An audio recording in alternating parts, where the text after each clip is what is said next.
You ask Tiger to solve.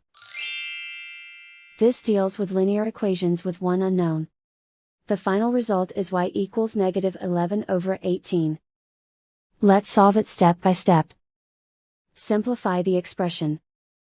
Group like terms. Simplify the arithmetic. Group all constants on the right side of the equation. Subtract 11 from both sides. Simplify the arithmetic.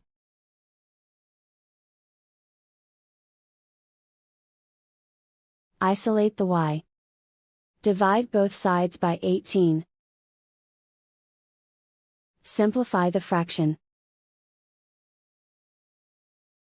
And so the final result is y equals -11/18.